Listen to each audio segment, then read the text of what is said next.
Hello friends, मैं हूं आपको मोटिवेशन स्पीकर और कोच मिस्टर कमल। फ्रेंड्स, 31 जुलाई 1965 को इंग्लैंड के एट नगर में एक लड़की का जन्म हुआ। जन्म के समय उसका प्रारंभिक नाम जॉन मुर्रे था। उनके पिता का नाम पीटर जेम्स रोलिंग जो कि एयरक्राफ्ट इंजीनियर थे। उनकी मां का नाम एनी रोलिंग जो कि साइंस टेक्नीशियन थी। उनके जन्म के 2 वर्ष पश्चात उनकी छोटी बहन डायना का जन्म हुआ। जब वो 4 वर्ष की अवस्था की थी तो उन्हें अपना एक शहर छोड़कर पास के समीप के गांव वाटरवर्ल्ड में बसना पड़ा। 4 वर्ष की आयु में उनकी प्रारंभिक शिक्षा माइकल प्राइमरी स्कूल में प्रारंभ हो गई। छोटी अवस्था में वे खुली आंखों से सपने देखा करती थी। उन्होंने छोटी अवस्था में कहानी लिखना शुरू कर दी। जब वो मात्र 6 वर्ष की अवस्था की थी तो उन्होंने अपनी पहली पुस्तक रैबिट, जिसमें खरगोश के बारे में था, लिखा और अपनी माँ को पढ़ाया।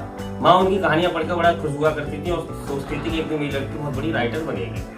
वे अपनी कहानियों को अपनी माँ और बहनों को सुनाया करती थी, लेकिन पिता उनकी कहानियों से बड़ा नाराज होते थे। कहते थे इन कहानियों से बिल भी नहीं चुकाया जा सकता।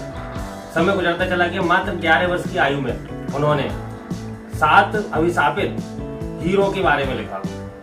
जब वो 15 वर्ष की आयु पहुंची तो उनकी दादी का निधन हो गया। 1982 जब वो 17 वर्ष की अवस्था में थी तो उन्होंने ऑक्सफोर्ड यूनिवर्सिटी में रिटन एग्जाम दिया, जिसमें वे असफल रही। बाद में उन्होंने एक्स्टर यूनिवर्सिटी से फ्रेंच पढ़ी और इंग्लैंड जॉब करने के लिए चली गई। एक दिन मैनचेस्टर से लंदन की यात्रा के दौरान उनके दिमाग में विचार आया कहानी लिखने का, लेकिन उनके पास पेन नहीं था। लेकिन वो इतनी संकोची थी कि उन्होंने किसी से पेन नहीं मांगा और घर पर आकर सबसे पहले अपनी कहानी को लिखना शुरू कर दिया। 25 वर्ष की अवस्था में न्यू ईयर वाले दिन जब वो 25 वर्ष की अवस्था की थी, छत पर आतिशबाजी देख रही थी, सारा आकाश जगमगा रहा था। उनके पास कॉल आई जिसमें उनकी माँ के निधन के विषय में बताया गया। वे पूरी तरह से उदास हो गई, टूट गई, क्योंकि उनके पास माँ का सहारा था, वो भी जा चुका था। फिर उन्होंने इंग्लैंड छोड़कर पुर्तगाल चली गई। वहाँ उन्होंने अंग्रेजी टीचर की नौकरी की। वहाँ उनकी मुलाकात एक टीवी जर्नलिस्ट जॉर्ज राटस से हुई। वैवाहिक जीवन उनका अधिक सुखमय नहीं रहा। उनके पति उनको प्राय गाली दिया करते थे तथा मारा करते थे। शादी के 1 वर्ष पश्चात उनकी एक पुत्री का जन्म हुआ जिसका नाम जेसिका रखा गया। शादी के 13वें महीने एक सुबह 5 बजे उनके पति ने उनको घर से बाहर निकाल दिया। उस समय उनकी गोद में 1 माह की बच्ची थी। उस बच्ची को लेकर एक हाथ में सूटकेस और वो किताब जिसे वो प्राय कहानियां जिसमें वो कहानियां लिखा करती थी, साथ लेकर अपनी बहन के घर एडिनबर्ग चली गई। Jobless, homeless, a single mother lady, मतलब वो पूरी तरह से जॉबलेस थी, होमलेस थी, यानी उनके पास कोई घर नहीं था, वो किसी के आश्रित जीवन काट रही थी। वो पूरी तरह से निराशा में टूट गई। ब्रिटिश की वेलफेयर सोसाइटी की तरफ से उनको मदद मिला करती थी, जो कि वहाँ के गरीबों के लिए मदद किया करती थी, सिंगल लेडीजों के लिए मदद किया करती थी। समय गुजरता चला गया। एक दिन सुबह उन्होंने सुसाइड करने का निश्चय किया। तभी उनकी निगाह अपने पास की रखी किताब को पड़ी जिसमें वो कहानियां लिखा करती थी।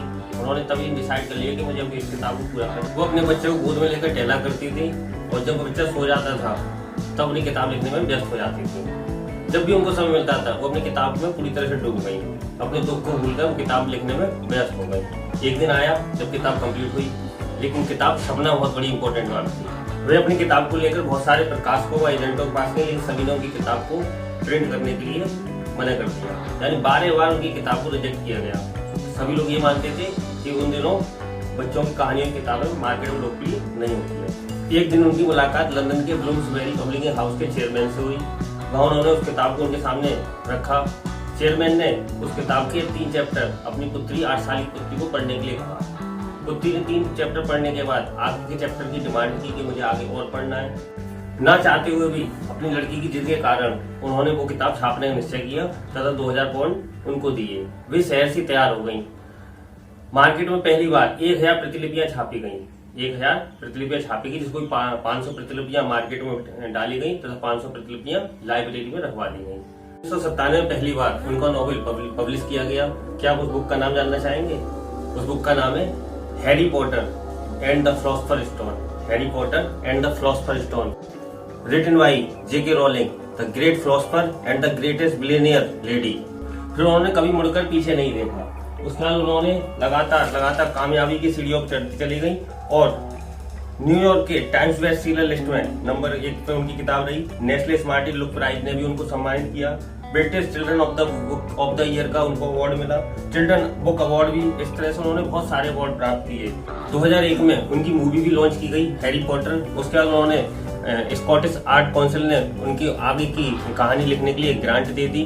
उसके बाद उन्होंने हैरी पॉटर, पारस पत्थर, हैरी पॉटर, रहस्यमय तहखाना, हैरी पॉटर और अज़्काबान का कैदी, हैरी पॉटर और आग का प्याला, हैरी पॉटर और माया पक्षी का समूह, हैरी पॉटर और half blood Prince, Harry Potter और मौत के तोहफे, इस तरीके से एक के बाद एक कहानियां निकाल के चली गई। 2011 में उनकी 8वीं मूवी लॉन्च हुई। 2011 में फॉर्ब्स ने विश्व के सर्वाधिक अमीर व्यक्तियों की सूची बनाई, जिसमें उनका 1140वां नंबर था, 1140वां नंबर था। 2016 में उनकी कुल संपत्ति $1 अरब थी, जो कि ब्रिटेन की महारानी से भी अधिक थी। फ्रेंड्स, आज उनकी बुक 200 से अधिक देशों में 80 से ज्यादा भाषाओं में पढ़ी जाती है। उन्होंने जेके रोलिंग ने फर्स्ट से अर्श तक पहुंचने में कड़े संघर्ष, बार बार असफलता, लगातार प्रयास करने के बावजूद, बार बार निराश होने के बावजूद भी उन्होंने कभी सफलता का दामन नहीं छोड़ा। आज वो एक बिलियनर के रूप में, सबसे अधिक पैसे वाले लेखकों के रूप में, सबसे अधिक लोकप्रिय लेखकों के रूप में हमारे सामने उपलब्ध है। अगर आपको ये वीडियो अच्छी लगी तो प्लीज लाइक करिए, शेयर करिए, सब्सक्राइब करिए और बेल बटन पर ऑल हिट करके ऑल पे प्रेस करिए। फिर मिलते हैं नेक्स्ट वीडियो के साथ, तब तक